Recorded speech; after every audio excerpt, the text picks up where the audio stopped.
here, but obviously in Europe, deeply concerned by this election. Even Republicans that usually go on TV shows to blindly defend Donald Trump were saying that this guy is not up to the task. How dangerous is this selection by Donald Trump?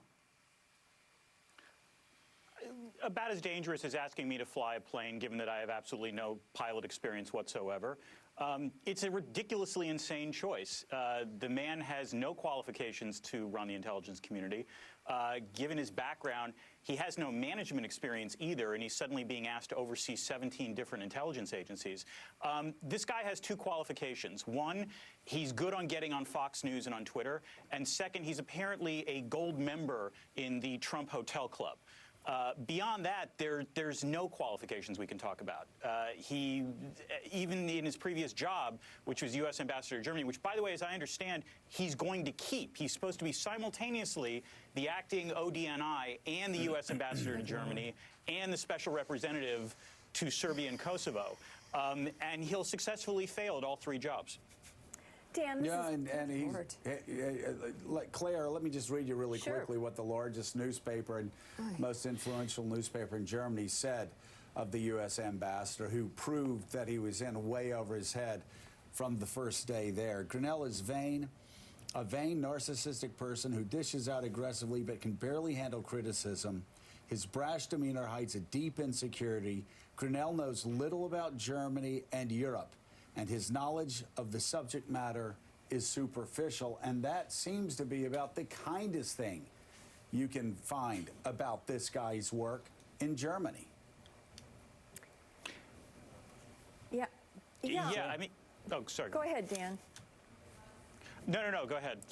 Well, I was just going to say, following up on what Joe said, you know, Germany, speak to how important Germany is in terms of our allies, its strength in terms of Europe and NATO, and the history of our country with it. And he has blown it up in terms of relationships with our country. Now, he's going to walk into a job that he knows nothing about.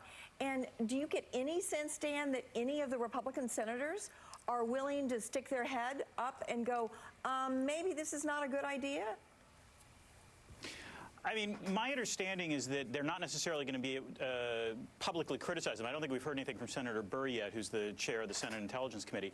On the other hand, it's telling that Trump announced that he's going to be the acting ODNI rather than actually putting him up for Senate confirmation, because I don't think he would actually get through Senate confirmation. There's a sufficient number of Republicans that recognize this is a clown show and they're not going to vote for it. For all of the degree to which the GOP caucus in the Senate is willing to roll over on Trump, a lot of his appointments that are ridiculously unqualified, they actually managed to stand up for. Think Herman Cain at the Fed or Stephen Moore at the Fed. This falls into that category. They're not going to approve him to be the actual ODNI. So as a result, Trump is again sort of manipulating the Vacancies Act to be able to put someone in charge for the next 6 months, basically. And it's not going to be good. So as we were discussing earlier, Professor, it's the president here is obviously surrounding himself with loyalists as he heads into his re-election fight. Grenell has a very close relationship with the president's eldest son, Donald Trump Jr. He's an outspoken defender of him on Twitter and so on. But it's more than that. It's also his attempt to reshape the nation's intelligence agencies, intelligence services, which he, of course, has questioned time and time again since the Russia investigation and all throughout the Ukraine impeachment matter. Yeah. So how concerned should Americans be about this? Should Americans be able to trust this pick, who's going to deliver the president clear-eyed and honest assessment of the nation's intelligence as he thinks about threats, domestic and foreign? No, they absolutely shouldn't trust this pick. This guy is a complete hack with no qualifications for the job whatsoever. Last week, I think it was National Security Advisor Robert O'Brien, when Lieutenant Colonel Vindman had been dismissed, defended the move in the Atlantic Council, claiming that, we're not a banana republic. We're not a place where lieutenant colonels get together, presumably to run policy. And unfortunately, everything since that statement actually falsifies the claim, because over the last week, Trump has essentially purged or attempted to purge the bureaucracy of officials who actually told the truth in terms of the House impeachment inquiry and were willing to speak truth to power.